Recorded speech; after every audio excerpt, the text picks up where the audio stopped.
And if you are a BSN, drop some tips down in the comment section to let us know how it has benefited you.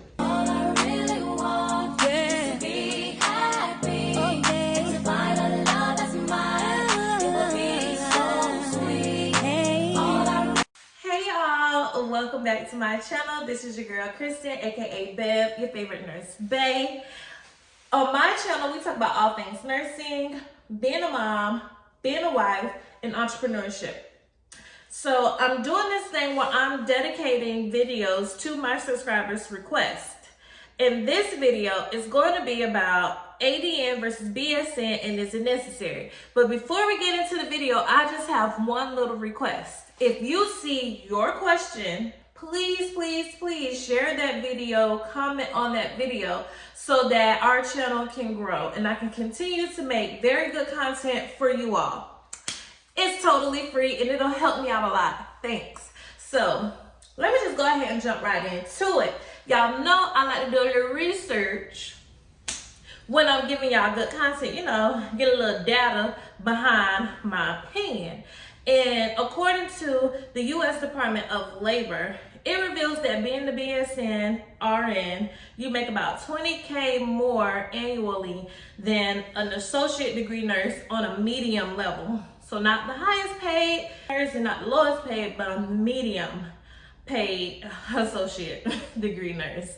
And honestly, if you're working in an acute care hospital, it's required that you get your BSN. I had to sign a 3-year contract that I would have my BSN within 3 years of working at the hospital. So it didn't stop me from being hired, but I did say that I was going to become a BSN. But in my opinion, the answer is yes, it's necessary. Y'all already know my motto. Anything that's gonna put a couple initials behind your name, then it's 100% worth it, okay? It doesn't matter if you're an LPN, an RN, a CNA, a BSN, an MSN, you can make money. You can get to the bag, especially since this pandemic. Since the pandemic. While you were running your mouth with him, I was running to the bank, sweetie. And depositing a Trump check. Honey, Donald Trump. Yeah, the one you laughed at. I am rich. Everybody been getting money. But I just personally feel that I don't like to be restricted from being able to do something, which is why I didn't stay in LPN. When I worked in the emergency department, I was restricted from taking the strokes, the acute cardiac patients. I was restricted because my license and because my education didn't have me prepared for that, which is what motivated me to go back and get my RN. Now, being an RN at the bedside, that's motivated me to go back and get my nurse practitioner. There's freedom in education. Don't let nobody trip you up out of it. Yes, I know LPNs. When I was LPN before COVID, that was making $98,000, $100K a year. I make 6 figures now, and baby, I'm not working nowhere near as hard and as long as sis was working as an LPN. Freedom in education. Everybody want to talk junk about student loans. That's the new big woke thing in the Black woke financial literacy. And don't get me wrong, you do need to be smart about how you take out student loans. You do need to be strategic about how you get your education. However, there's ways to get your education and not put yourself in debt. And even if you do put yourself in $60,000 in debt, I mean, how much a Mercedes-Benz costs? That junk depreciates. However, your education is gonna make you more valuable. With years, that car, it loses value. With years, your brain, your skills, your experience, it gains money. It's an asset. You're making a deposit.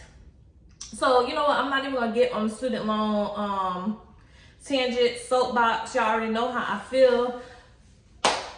If that private school accepts you first before that public school, girl, get to that bag. Time is money and money is time.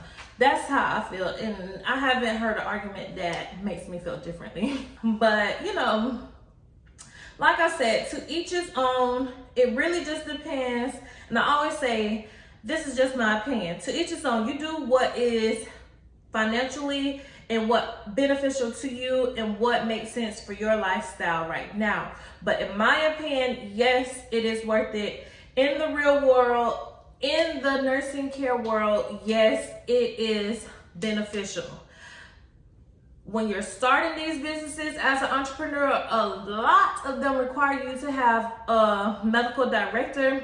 And in certain states, my state, Florida, nurse practitioners can act as their own provider. They don't need a doctor to co-sign them. They have their own where they can order medications and write prescriptions. So if you live in certain states like that, then you can work freely. You're not as restricted. So you have to just get there. Y'all let me know down in the comments how y'all feel about this. Do you feel like being a BSN, RN, is it worth it and is it necessary? All right, and if you are a BSN, drop some tips down in the comment section to let us know how it has benefited you.